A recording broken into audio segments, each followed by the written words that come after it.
Bismillahirrahmanirrahim. Assalamualaikum warahmatullahi wabarakatuh.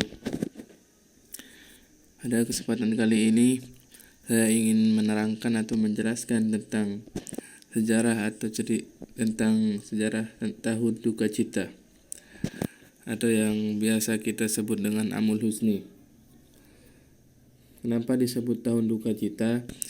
Karena di tahun ke-10 kenabian ini dua permata atau dua orang yang sangat dicintai Rasulullah SAW wafat di tahun itu juga, yaitu Abu Thalib dan Siti Khadijah, istri Rasulullah SAW. Yang pertama yaitu meninggalnya Abu Thalib. Abu Thalib adalah salah satu paman Nabi Muhammad SAW dari pihak ayahnya dan merupakan pemimpin kabilah Bani Hashim. Abu Thalib wafat di usia 80 tahun. Meskipun tidak mau masuk Islam, Abu Thalib adalah pembela sejati Rasulullah SAW. Beliau yang senantiasa pasang badan saat orang-orang kafir Quraisy ingin menyakiti beliau atau hendak mencelakakan Rasulullah SAW, karena adat di Mekah pada saat itu jaminan atau perlindungan dari suatu kabilah tidak dapat dilanggar, sehingga musuh-musuh Nabi Muhammad SAW tidak dapat berbuat banyak karena dilindungi oleh kabilah pamannya, yaitu kabilah Bani Hashim. Ditambah lagi, pada saat Abu Thalib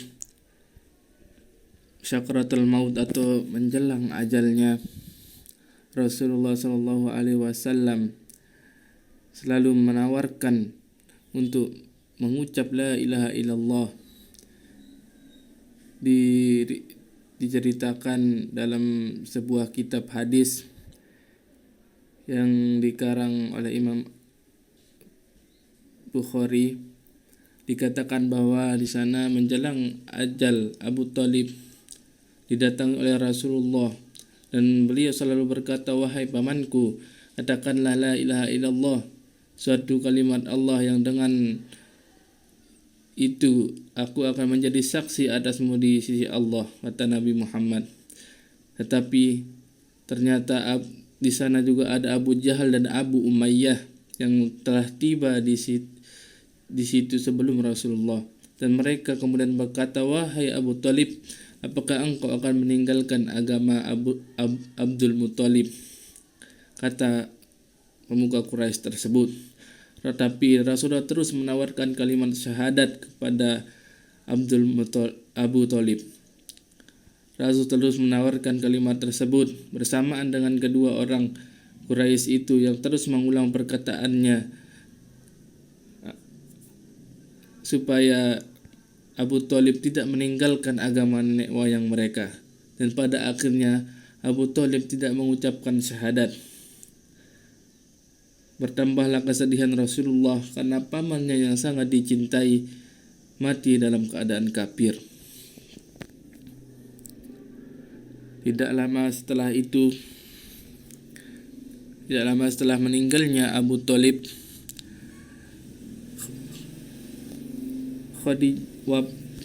dilanjutkan dengan wafatnya Siti Khadijah, yaitu Khadijah adalah istri pertama Nabi Muhammad SAW. Ia meninggal pada tahun 619 Masehi saat berumur 65 tahun, tepat di tahun 10 kenabian itu juga. Khadijah merupakan orang yang pertama beriman dan selalu mendukung dakwah Rasulullah. Saat Rasulullah membutuhkan dana untuk dakwahnya, entah untuk memerdekakan suatu budak atau untuk membantu kaum miskin atau keperluan lainnya, Khadijah lah yang selalu mensupport dengan hartanya. Khadijah pula yang selalu memberi semua perhatiannya kepada Rasulullah atau selalu menenangkan Rasulullah. Dan dari Siti Khadijah pula beliau mendapat keturunan, yaitu Fatimah. Tapi pada tahun ke-10 kenabian ini Allah memanggilnya di usia 65 tahun. Dengan meninggalnya Siti Khadijah bertambah lagi kesedihan Nabi Muhammad.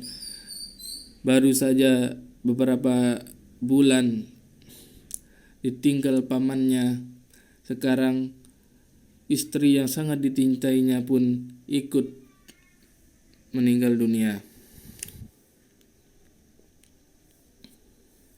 Karena setelah wafatnya Abu Thalib dan Khadijah, para punggawa Quraisy semakin memusuhi Rasulullah SAW.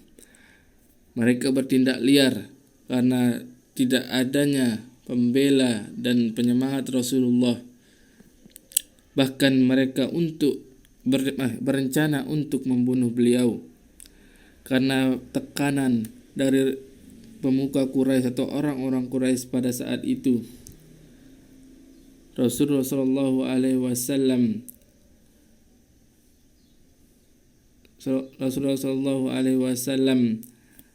ingin hijrah ke Taif supaya terhindar dari pantauan kaum Quraisy. Rasulullah SAW melakukan perjalanan ke Taif secara diam-diam dengan berjalan kaki bersama Zaid bin Harisah, tinggal selama 10 hari untuk berdakwah di Taif. Namun tidak sesuai dengan harapan Rasulullah SAW. Di sana dakwah Rasulullah SAW ditolak oleh masyarakat Taif. Di sana beliau dihina, diusir, bahkan dilimpari oleh batu oleh masyarakat tersebut. Zaid bin Haris yang melindungi Rasulullah SAW dari lempar-lemparan tersebut mengalami luka. Bahkan Nabi Muhammad SAW ikut terluka pada kakinya karena melihat perlakuan tersebut. Nabi dan Zaid bin Harisah melarikan diri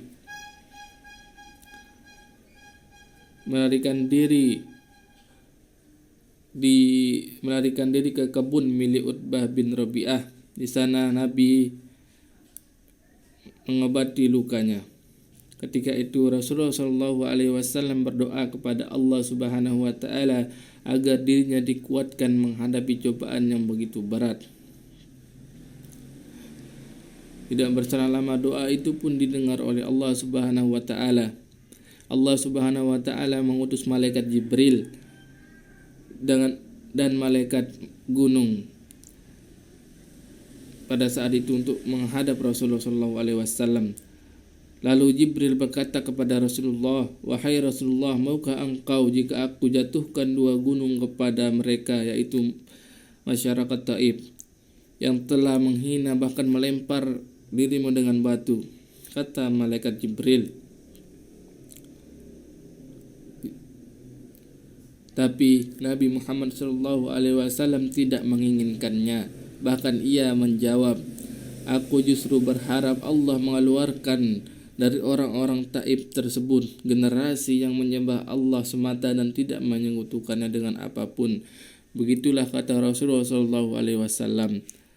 Begitu mulia beliau sudah dicaci, dimaki, bahkan diusir dan juga dilempari oleh batu. Beliau tetap mendoakan masyarakat Taif tersebut. Karena dengan penolakan tersebut, Rasulullah SAW memutuskan untuk kembali lagi ke Mekah bersama Zaid bin Harisah.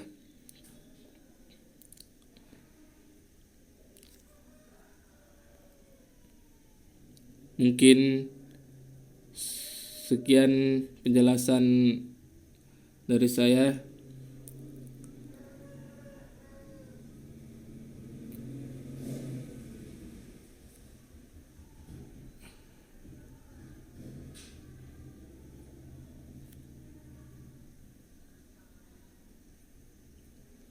Selebihnya bisa ditanyakan kalau ada kekurangan. Sekian, assalamualaikum warahmatullahi wabarakatuh.